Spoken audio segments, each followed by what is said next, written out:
All right, so hopefully you followed along with the lecture this week because we're going to put that into practice. So this week, what you're going to do is you're going to create a character based off the character generator. You can just click on this here. It'll bring you to this. I'm just going to refresh. And basically what you'll do is I'd like you not to do the human just because I think it'd be more interesting to either do the animal or creature or inanimate object. So you just click on it and it's going to automatically come up with a prompt. So, draw a fearful gecko that loves to put together jigsaw puzzles. They want to go dancing, but are afraid of ants, right? Or you could choose the animate object. Draw a freaky windmill that loves coffee. They want to go to explore the deepest ocean floor, but are afraid of yelling and screaming. I don't know how you would show that. If for some reason you're not like super happy with these, just hit refresh and try again. Um, so I'll hit refresh and I'll click again. It goes, draw a healthy parakeet that loves flying. They want to go dancing, but are afraid of ghosts. Okay, so what you're gonna do is you're gonna take that prompt, and then what I want you to do is come up with a character design. And then once you have the character design, I want you to draw out basically 3 poses that illustrate the character's traits. I would think of them as like little mini scenes, so you probably kind of have to have some sort of props there in order for them to interact with to kind of show off what your adjectives are.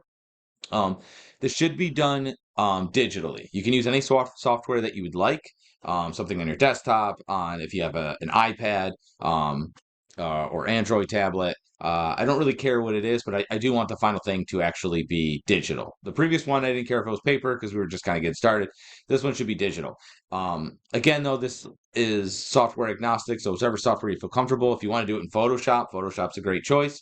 You could also go to the school and utilize the Cintiq tablets there, or if you have a drawing tablet at home, however you want to go about doing it, that's fine. If you want to draw it and then take a picture or scan it in and then use that as a basis, that's also fine. Okay.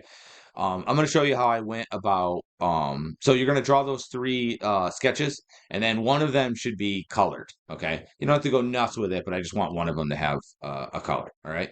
I'll show you what mine looks like.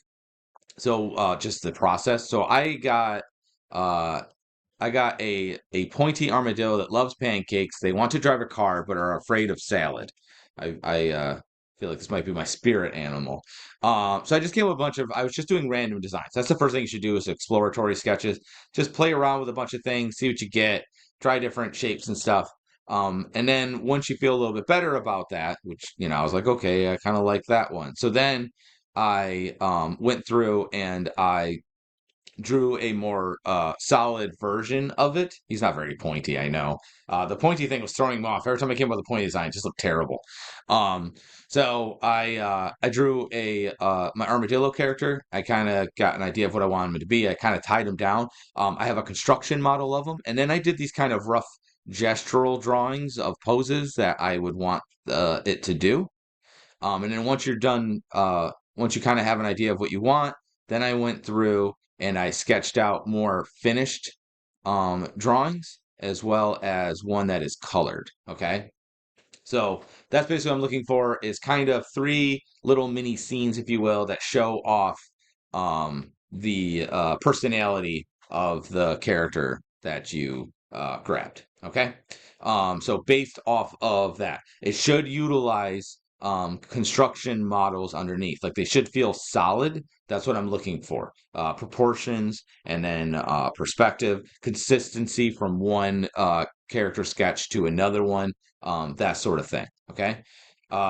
This could be a really fun, interesting assignment. It's kind of hard because of the character lottery thing, because you don't know what you get, and trying to show off what uh, their likes and dislikes are is a little bit difficult, I think. It's not normally how I would do it, but I was trying to find a way to do it online, and so that's the way we're doing it. If you have any questions or concerns, let me know. Otherwise, I really look forward to seeing your guys' work.